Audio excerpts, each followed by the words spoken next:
తిరుపతి వెంకటేశ్వర స్వామితో పెట్టుకున్నవాడు ఎవడు బాగుపడ్డా లేదని చంద్రబాబు నాయుడు అన్నాడు. ఈరోజు జరిగిన ఘటనకు పూర్తిగా చంద్రబాబు నాయుడు బిఆర్ నాయుడే కారణము. చంద్రబాబు నాయుడు పెట్టింది దేనికోసం బిఆర్ నాయుడిని? అక్కడ వచ్చే ఆదాయాన్ని కొల్లగొట్టడం కోసమే అతన్ని పెట్టింది. అతనికి భక్తులు అవసరం కాదు, కావాల్సింది వాడికి సంపద అవసరం. భక్తులు ఎట్టబోతే నాకెందుకు? బిఆర్ నాయుడు వాడు ఒక మనిషి. వాడి మీద ఎన్ని కేసులు ఉన్నాయి, ఎన్ని ఎలిగేషన్స్ ఉన్నాయి, వాడిని తీసుకొచ్చి అక్కడ సంపదకు కాపలా పెట్టారు. చంద్రబాబు నాయుడు వల్లనే ఇవాళ ఆంధ్రప్రదేశ్ 15 సంవత్సరాలు కాదు, మనం ఈ 40 సంవత్సరాలు ఆంధ్రప్రదేశ్ ఎదగకుండా పోవడానికి చంద్రబాబు నాయుడే కారణం.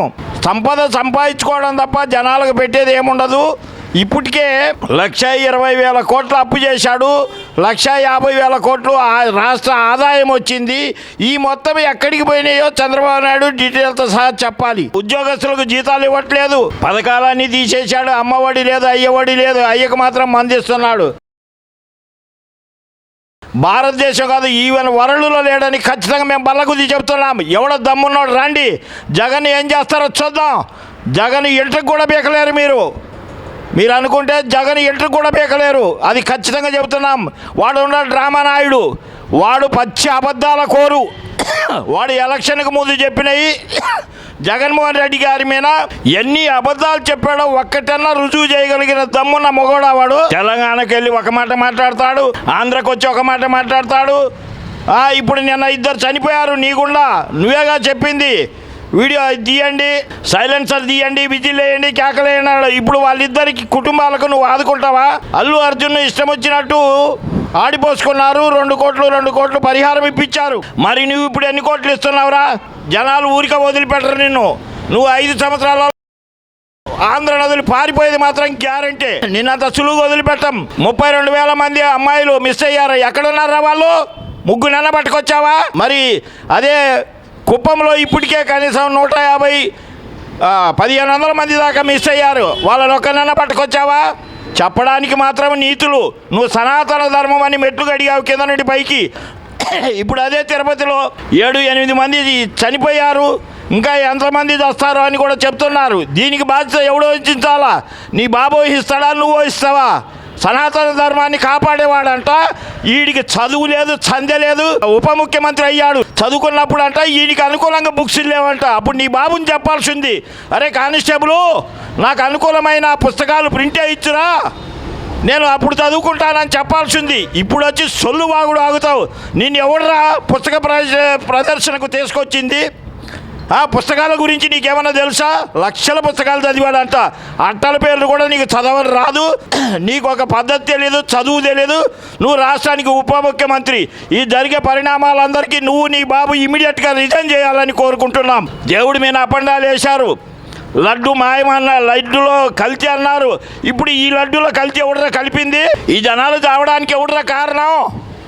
దర్శనానికి పోయి చావలేదు, టికెట్లు తీసుకోవడానికి పోయే సచ్చారు. రేపు దర్శనానికి పోతే ఎంతమంది చేస్తారో 10 నుండి 11వ తారీఖు వరకు నువ్వు చూడు, లెక్కేసుకో. దీనికి కూడా జగన్మోహన్ రెడ్డే కదా కారణం. ఆ రోడ్లో గుంతలు లేవు, ఏమి లేవు, అక్కడ సార్ జగన్మోహన్ రెడ్డి కారణమా? చేత కాకపోతే చేత కాదు, మా వల్ల కాదని చేతులు ఎత్తేసేయండి. 1,20,000 కోట్లు అప్పు చేశాడు, 1,75,000 కోట్లు ఈ 7 నెలల్లో సంపద వచ్చింది. ఇదంతా ఏం చేశారు? సింగపూర్ పంపిస్తున్నావా, మలేషియా పంపిస్తున్నావా, ఇంకా ఎక్కడికో ఈ మధ్య మళ్ళా ముస్లిం కంట్రీలకు బయలుదేరాడు 2 అబ్బా కొడుకులు. బస్తాలు ఎత్తుకొని వెళ్ళిపోతున్నారు. ఈ దొంగలను పట్టుకోవాలంటే మోడీ కూడా ముందుకు రావాలి. నీకెట్టా సంపద ఇస్తున్నాడు కాబట్టి నువ్వు పొగుడుతున్నావు.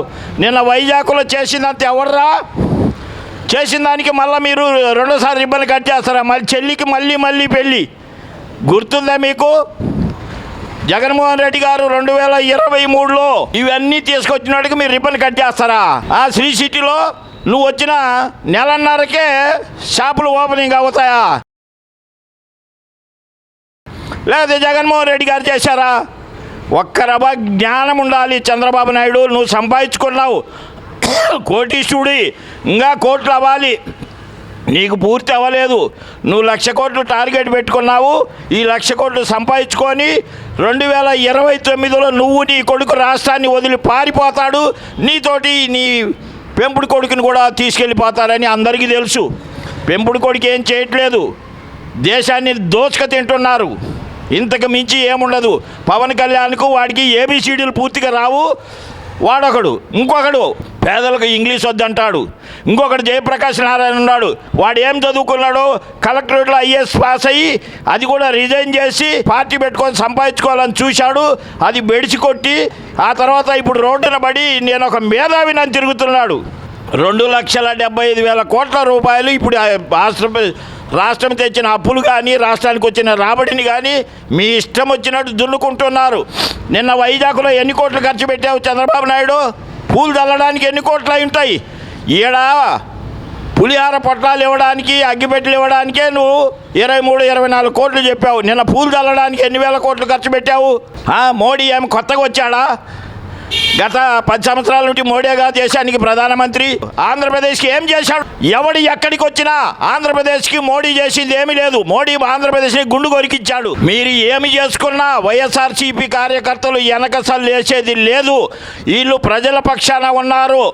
పేద ప్రజల వాళ్ళ పక్షాన వీళ్ళు పోరాడుతున్నారు కాబట్టి వీళ్ళని మీరు ఏమి చేయలేరు. చేస్తే జనాలు చూస్తూ ఊరుకోలేరు. ఇక మీదట మీరు బజార్లలో తిరగండి. రేపు జనవరి సంక్రాంతి వెళ్ళిన తర్వాత జగన్మోహన్ రెడ్డి గారు రోడ్డు మీదకి వస్తున్నాడు. తిరగండి, తిరిగి చూపిస్తాం మీకేంటో. అది ఖచ్చితంగా మేము ప్రజలు రెడీగా ఉన్నారు మీకు సరిగా బుద్ధి చెప్పడానికి అని మేము ధైర్యంగా చెబుతున్నాం. ప్రజలకు కూడా చెబుతున్నాం. ప్రజలను మీరు అమాయకులు చేసి సంపాదించుకుంటున్నారు.